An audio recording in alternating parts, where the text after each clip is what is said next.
Hey there, welcome back. This is Needed Conversations with Ryan and Victoria Cole. Thanks for coming on, and we're so excited to start this new series. That's right.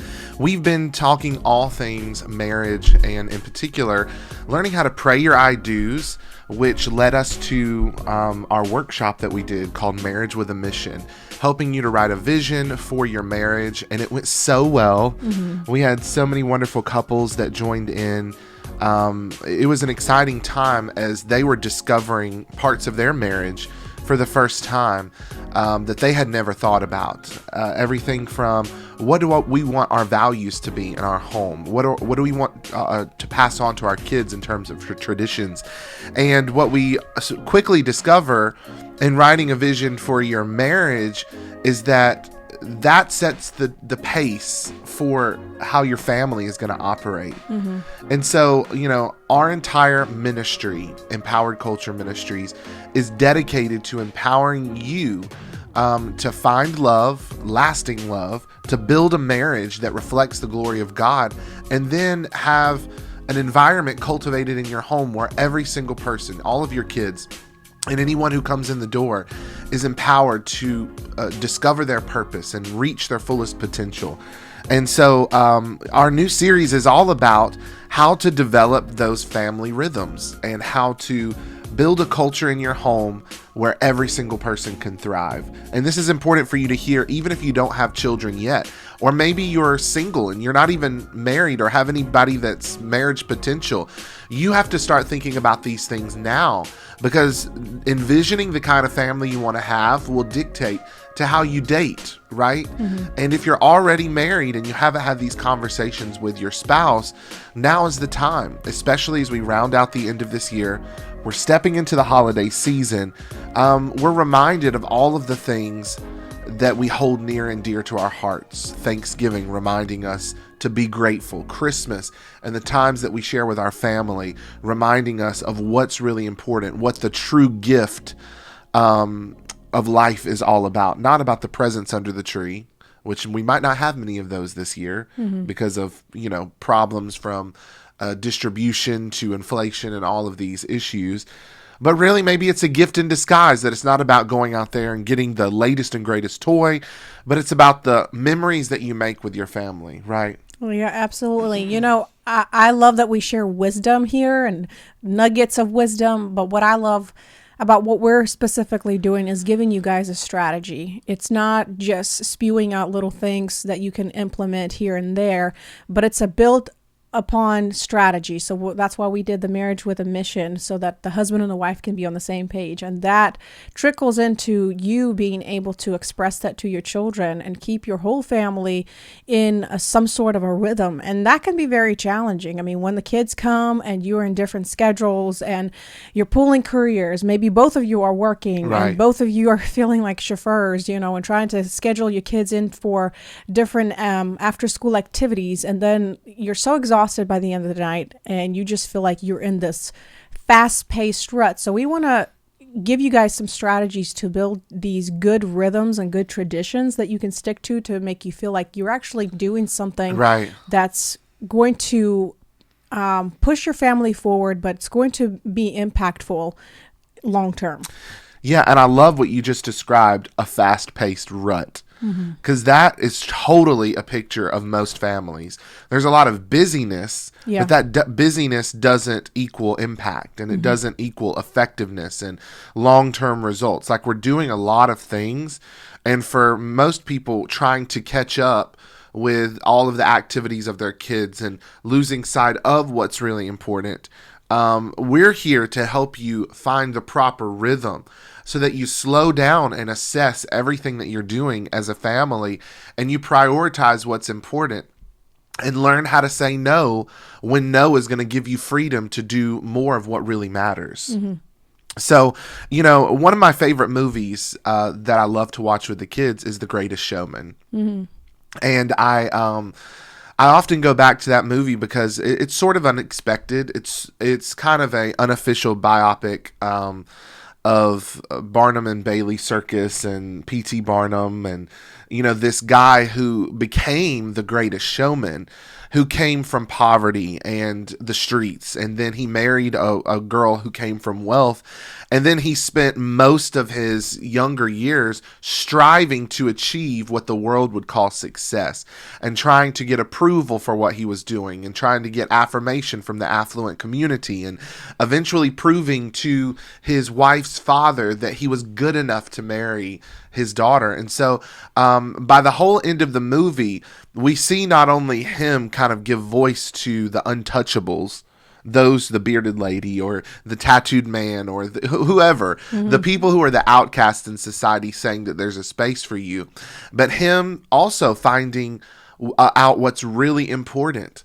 And that it didn't matter how successful that circus was. At the end of the day, those little moments that he was sharing with his children in between, and the values that he was giving them in the process, was what was really important. And so you see this whole spectacle of a movie, and it leads you, spoiler alert, it leads you to the end where he's finally let go of striving, and he's sitting there with his wife, watching his little girl's ballet recital. And it's this simple, kid kind of performance, but you hear the same music in the background, kind of softer, but from the biggest moment of his performance, kind of at the circus, right? And you can hear the melody playing, "This is the greatest show." And kind of him having this aha moment that, no matter how much striving I do, and yes, all of that he did was phenomenal and great, but what he really should be remembered for, if the story holds any fabric of truth, was that family is what's most important. That's the greatest show, and not missing the little moments with your children, with your spouse, and with your family, those moments which mean all the world. It's not necessarily what you leave your family that's most important. And yes, inheritance is a good thing to pass on. Money, wealth, houses, etc. But at the end of the day, inheritance is not as important as legacy. Legacy is not what you leave, but who you leave. You leave a piece of yourself. You leave your values. You leave your culture. We as a society are taught so much to jump from one thing to another, like it's the next thing. When you're single, you want to get married. Once you're married, you want to have kids. You have one kid, you want two kids. You want a different job. And so instead of really focusing on what you're having and really developing that, you're jumping from one thing to another. And so when we did this marriage with a mission workshop, we based it off of writing a song. And so I'm thinking to myself, like, when a person jumps from one thing to another, they're not really focusing on one song. They're, thinking, oh, well, let me go to the next song. Let me go to the next one, without developing really fully how beautiful that one song can be. And developing that one song and creating the lyrics and creating a rhythm and tempo and all that takes time and dedication, especially in the marriage where there's a collaboration that comes into play. And so it's so important for you to understand that it's like Ryan said, it's significant for you to create that song together, something that you can pass on to your children, something that you guys can kind of grow old with, instead of jumping from one thing to another and feeling like you're striving constantly. Yeah, it's you got one life to live. And so you want to live it well, and you don't want to be striving to earn people's approval when none of that really matters. If we could say anything from our experiences over the last several years, is that at the end of the day, the people you thought were going to be there or the most important in your life don't turn out to be the most important. The people that you're trying to please, their opinion never really mattered, and their opinion, whether it was good or bad, didn't make or break you. And nobody is going to give you anything in this life except that which is cultivated within your family. If that is not established in your family, then you're not going to get it from anywhere else, essentially. And that really starts with having a spiritual foundation. And all of these things is what we're going to be talking about in this series. And we're going to be addressing, how to develop a healthy family culture and maintain a rhythm that is satisfying and includes rest. And that rest and, grace, a atmosphere of grace in your home and rest is kind of the jump off point from everything that you do. I said this before in some of my sermons and teachings, but the seventh day for God, which was the day he rested, was the first day for Adam.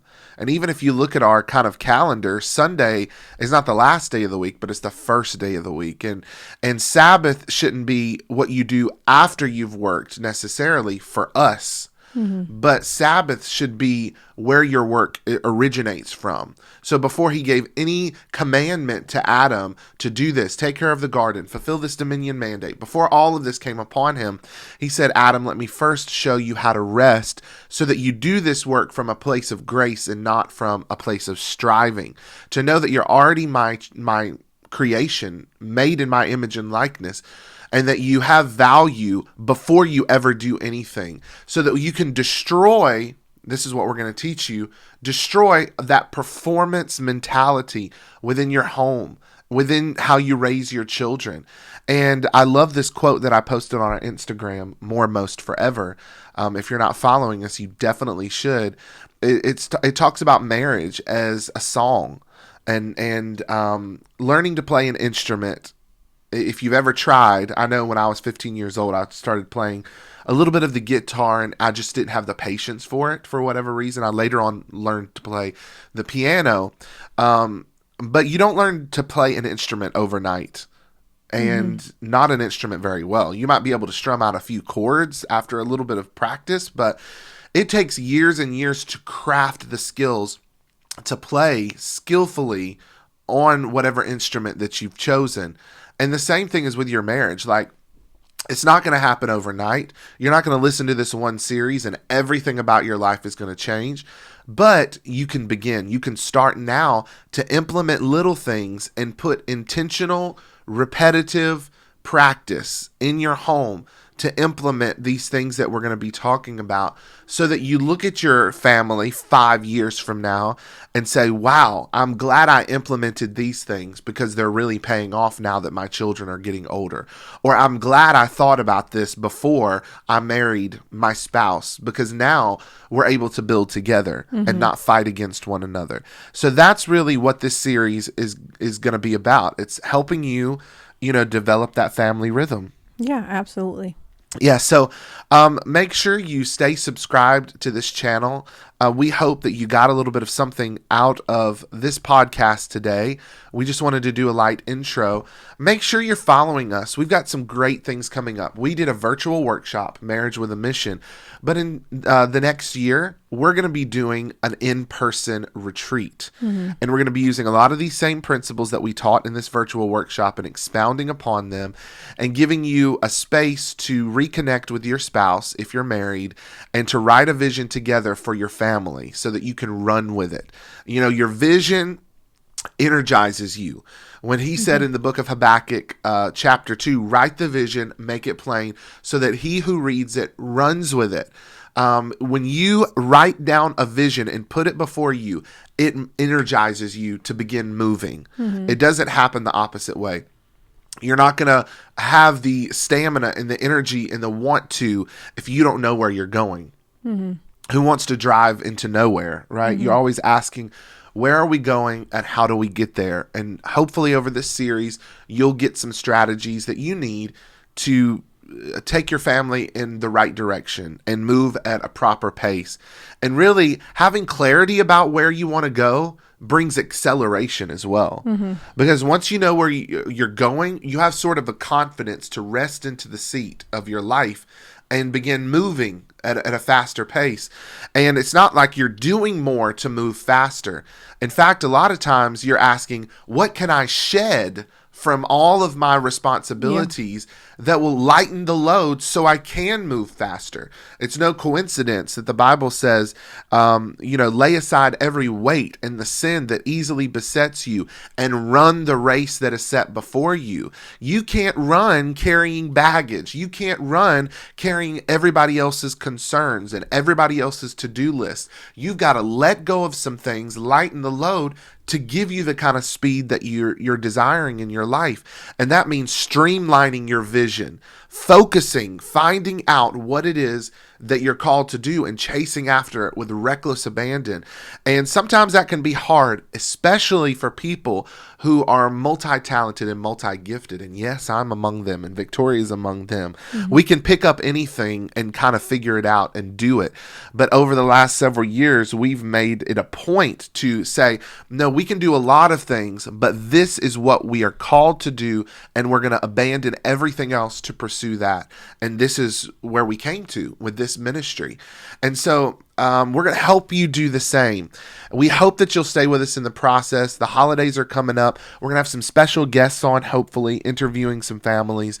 But make sure that you stay connected, not only just through listening, but also consider partnering with our ministry. You know, it's so important to invest in kind of resources that you want to see stay around. There's no way that we can continue what we're doing if we don't have your financial support.